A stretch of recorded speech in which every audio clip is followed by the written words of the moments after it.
যোৱাকালি অসম বিধানসভাৰ মজিয়াত 6 জনগোষ্ঠী জনজাতিকৰণৰ যি ঐতিহাসিক প্ৰতিবেদন দাখিল কৰিলে তাৰ কাৰণে আমি অসম চৰকাৰ আৰু মাননীয় মুখ্যমন্ত্ৰী ডাঙৰীয়াক বীৰ লাচিত সেনা অসমৰ তৰফৰ পৰা আন্তৰিক ধন্যবাদ আৰু কৃতজ্ঞতা জ্ঞাপন কৰিছোঁ। 6 জনগোষ্ঠী জনজাতিকৰণ এটা সংবিধান প্ৰদত্ত অধিকাৰ আছিল। এই 6 জনগোষ্ঠী জনজাতিকৰণ প্ৰক্ৰিয়া জন্মস্বত্ব অধিকাৰ আছিল। এই অধিকাৰক পূৰ্ব চৰকাৰসমূহে বঞ্চিত কৰি ৰাখিছিল, অৱহেলিত কৰি ৰাখিছিল আৰু কেৱল মাত্ৰ নিৰ্বাচনৰ ইস্যু হিচাপে 6 জনগোষ্ঠীক ব্যৱহাৰ কৰি আহিছিল। এইগৰাকী মুখ্যমন্ত্ৰীয়ে 6 জনগোষ্ঠীৰ মৰ্মবেদনা উপলব্ধি কৰি 6 জনগোষ্ঠীৰ দুখৰ কথা তেওঁলোক অনুভৱ কৰি তেওঁ আগবাঢ়ি আহিছে 6 জনগোষ্ঠীক জনজাতিকৰণ কৰিবৰ বাবে। তাৰে এক প্ৰক্ৰিয়া হিচাপে এখোজ আগবাঢ়ি তেওঁ যোৱাকালি বিধানসভাত প্ৰতিবেদন দাখিল কৰিলে। আমি ধন্যবাদ জনাইছোঁ। কিন্তু একাংশই আমি দেখিছোঁ বিৰোধ কৰিব লাগে বাবেই যেন বিৰোধ কৰি আছে, বিৰোধ কৰিব লাগে বাবে যেন বিৰোধ কৰি আছে। আমি এই কথাও কিন্তু লক্ষ্য ৰাখিছোঁ। চৰকাৰ পূৰ্বতেও আহিছিল, চৰকাৰ ভৱিষ্যতলৈও আহিব, কিন্তু সবেই 6 জনগোষ্ঠী নিৰ্বাচনৰ বৈতৰণি পাৰ হোৱাৰ ইস্যু নহয়।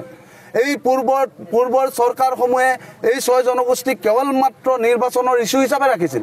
কিন্তু এই বিজেপি চৰকাৰখনে, এই মুখ্যমন্ত্ৰী ডাঙৰীয়াই এই 6 জনগোষ্ঠীক জনজাতিকৰণ কৰিবৰ বাবে সাহসিকতাৰে আগবাঢ়ি আহিছে। আমি তেখেতক ধন্যবাদ জনাব লাগে। আমি লক্ষ্য ৰাখিম যে এই প্ৰতিবেদন কেৱল মাত্ৰ বিধানসভাতে ৰাখিলেই নহ'ব, ইয়াক লোকসভা আৰু ৰাজ্যসভালৈ লৈ এখন আইনত পৰিণত কৰি আমাৰ 6 জনগোষ্ঠীৰ লোকসকলক আত্মমৰ্যাদাৰে স্বাভিমানেৰে জীয়াই থকাৰ এক পৰিৱেশ দিব লাগিব। আমাৰ 6 জনগোষ্ঠীৰ ভূমিৰ অধিকাৰ আমি পাব লাগিব, অৰ্থনৈতিক অধিকাৰ আমি পাব লাগিব আৰু ৰাজনৈতিক অধিকাৰেৰে আমি এইখন ভূমিত আমি আত্মগৌৰৱেৰে সন্মানেৰে জীয়াই থকাৰ পৰিৱেশ আহিব লাগিব আৰু তাৰ পদক্ষেপ লৈছে। আমি ধন্যবাদ জনাইছোঁ। বিৰোধ কৰিব লাগে বাবে আমি বিৰোধ নকৰোঁ। মুখ্যমন্ত্ৰীৰ ভাল নীতিক আমি বীৰ লাচিত সেনাই প্ৰশংসা কৰি যাম আৰু বেয়া নীতিক আমি সমালোচনা কৰি যাম। জাতীয় সংগঠন হিচাপে আমাৰ দায়িত্ব সেইটো সদায় থাকিব।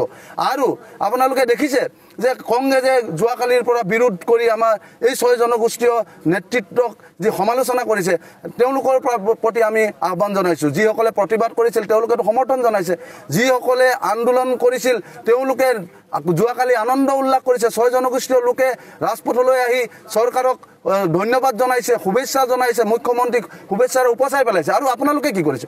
আপোনালোকে কেৱল মাত্ৰ সমালোচনা কৰিছে। আপোনালোকে কেৱল মাত্ৰ এই 6 জনগোষ্ঠীক ৰাজনৈতিক ইস্যু হিচাপে ইমান দিনে ব্যৱহাৰ কৰি আহিছিল। কিন্তু এই চৰকাৰখনক আমি ধন্যবাদ জনাইছোঁ। কিন্তু এটা কথা লক্ষ্য ৰাখিব লাগিব যে এক্সিষ্টিং যিসকল ট্ৰাইবেল লোক আছে তেওঁলোকৰ অধিকাৰ খানি বিঘিনি নোহোৱাকৈ এই 6 জনগোষ্ঠীক জনজাতিকৰণ দিব লাগে আৰু দিয়াৰ প্ৰক্ৰিয়া আৰম্ভ হৈছে। অতি শীঘ্ৰে আমি ইয়াৰ সুবিধা লাভ কৰিম বুলি আমি আশাবাদী।